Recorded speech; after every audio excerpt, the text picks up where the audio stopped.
Thank you very much for agreeing to speak with me today. So how would you view Zionism's definitions? I prefer as simple and broad a definition of Zionism as possible, which is that Zionism is the ideology of Jewish nationhood. It's the ideology that defines the Jews as a people, that aspired to empower the Jewish people with a sovereign state in their ancient land. And there are many subcategories, there are many kinds of Zionism. And that's because Zionism is a reflection of a whole people. And so there is socialist Zionism and capitalist Zionism. There are variations of socialist Zionism. There was a Marxist pro-Soviet Zionism. There was a social democratic Zionism. Labor Zionism. Labor Zionism. Yeah. There is religious Zionism and secular Zionism. Right. There is capitalist Zionism.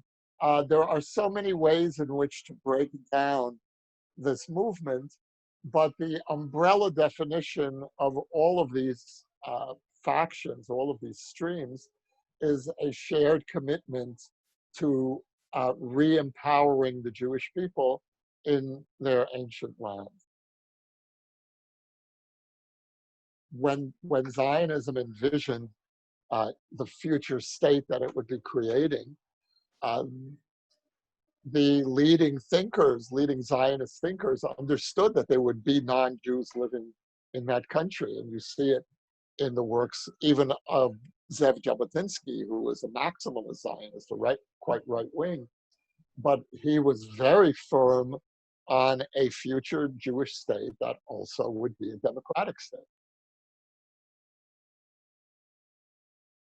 Well, within the Jewish people, there was from the beginning of Zionism a very vigorous debate about not only what variations of Zionism there should be, but whether Zionism should exist altogether. Right. To my mind, that debate should have ended on May 14th, 1948, with the creation of Israel. As soon as Israel became a state, the debate should have ended. It obviously didn't. It didn't even end within the Jewish people, although Zionism won an overwhelming victory. And we see it especially in the ultra-Orthodox community, which after the Holocaust was the source of largest opposition to Zionism on religious grounds, because Zionism is largely a movement of secular authority. And the ultra-Orthodox community, by and large, has made its peace with Zionism, even if it's an uneasy peace. You do have a minority in the ultra-Orthodox community that opposes Zionism quite vocally on religious grounds. But the overwhelming majority of the ultra-Orthodox community, as the overwhelming majority of the Jewish people, has certainly made its peace with the existence of the state created by Zionism. And for Palestinians, Zionism is a terrible word. Yes. It means colonialism, racism, Nazism for some. And when you identify yourself as a Zionist, it's like you're meeting with a white supremacist who identifies as a Nazi. And so one has to navigate the terms a little delicately. And I'm less concerned about the language around Zionism and more the substance. And the question that I always put on the table is, can our two peoples accept the fact that this is a conflict between two indigenous peoples, that each has the right to national sovereignty in the same piece of land? And if we get to that point, then Zionism is the next conversation.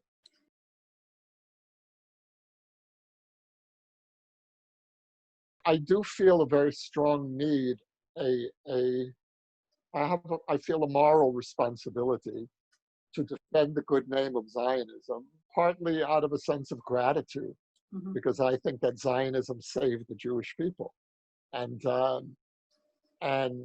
it has allowed us to become the powerful, self-confident people we are today, which is extraordinary 70 years after the Holocaust. Yes. The fact that the Jews went from the lowest point in our history to one of the highest points. And that's thanks almost entirely to Zionism. And so I feel a moral debt to defend the good name of Zionism. And a good deal of my book, To Palestinians, is an explanation of Zionism. It is really an attempt to try to diffuse the distorted worldview that's built up around Zionism. And I feel a very strong need to rehabilitate the good name of Zionism. I want to thank you so much for taking your time Oh, to sure. sit with me today. Sure, Wendy. I appreciate pleasure. it.